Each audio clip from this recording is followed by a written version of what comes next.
Yes, I can't remember when it was. Can you remember how long ago it was? I'm thinking it must have been 2 years ago when we first started talking about Yeah, probably. Yeah. my issue. Yeah.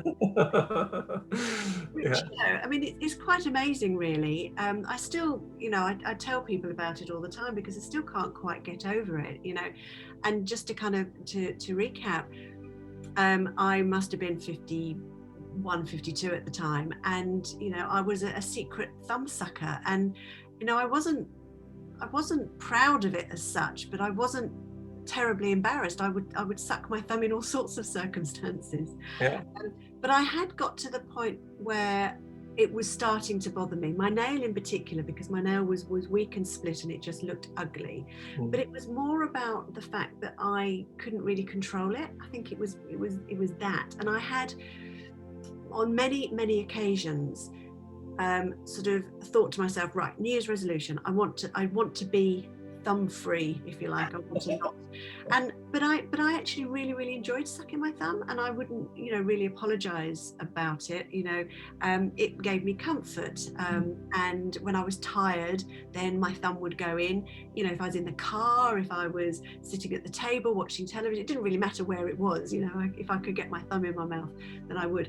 And so no amount of my parents sort of saying, Louise, you're nearly 50 years old and you still suck your thumb, that didn't do it for me. The fact that and I didn't think I really realized it at the time, but all through my life, I've had lots of throat infections, which is probably bacteria on my thumb. That didn't really sort of put me off either. And nothing really would sort of work. So I didn't come to hypnotherapy because I was seeking something. It was the other way around. I met you and I really liked you as a person, and I then became intrigued as to whether hypnotherapy might actually work for me. I wish I'd videoed all of that. That in terms of like a testimonial, or it's just such a fabulous story that It is, isn't it? yeah, and now you are thumb free. Yeah. I've been thumb free since our very first session. Okay. I remember when I first met you, we talked about the possibility of remote work, and at the time you were a bit sort of skeptical as to whether remote would work as effectively, and you tried to encourage me to come up to Norwich, which I wasn't really keen to do because I didn't really think it was that much of a problem. I wasn't seeking something really, but the more I thought about it, the more I kept thinking about, well, if I could be, how would it make me feel? I would be proud that I'd managed to kind of do something that I felt was maybe controlling me. I also had this my mum had always told me, oh, you've always been a thumb sucker. I was told that you sucked your thumb in the womb, within seconds of being born, your thumb was in your mouth. So that's who you are a thumb sucker. So, there was this, and as you sort of learn about how people give you their definitions of who you are, that actually you can undo those. And I think I went through a period of time where I started to realize some of the beliefs that have been put upon me in lots of different areas, and thumb sucking was one of those. And I thought, no, actually it's about time I took control of this. And then of course there's the kind of the investment of money as well, isn't there? You sort of think, oh well, will it work, and can I invest it? But I got to the point where I thought, okay, so whatever that figure is, and I can't remember what it was now, but let's double it. If somebody said to me, you could be thumb free by paying this amount of money, would I feel it was worth it? And it was, yes, I would. So, okay, so now we're halving it. Is it still worth it? Yes, it's even more worth it. Let's give it a try. And so I think I booked 4 sessions with you, and I stopped sucking my thumb after the very first session. And that was just amazing. Can't quite get over it.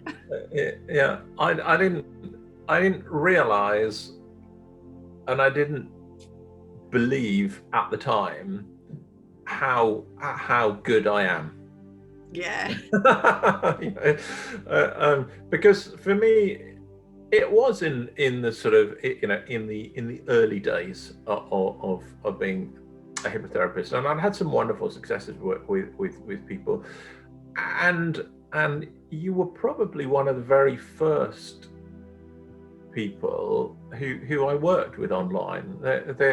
I think there were 3 or 4 people from Get More Clients that I'd worked with online. You were one of the first, and that's probably why my resistance, my fear about working online was maybe led to the conversation about you coming up to Norwich. Can't remember, where are you? I can't remember. I'm only down the road, really, in Chelmsford and Essex. It's not that far away. Right, okay, yeah. But it is a significant sort of distance Yeah, away. And if it was a case where I'd tried everything else and nothing else had really worked, and I was really, really wanting to do this, then maybe I would have been a little bit more open to just coming up for the day. But I didn't know anything about hypnotherapy, so for me it wasn't skepticism as such. It was, I just didn't know very much about it. And obviously when we then had that first session where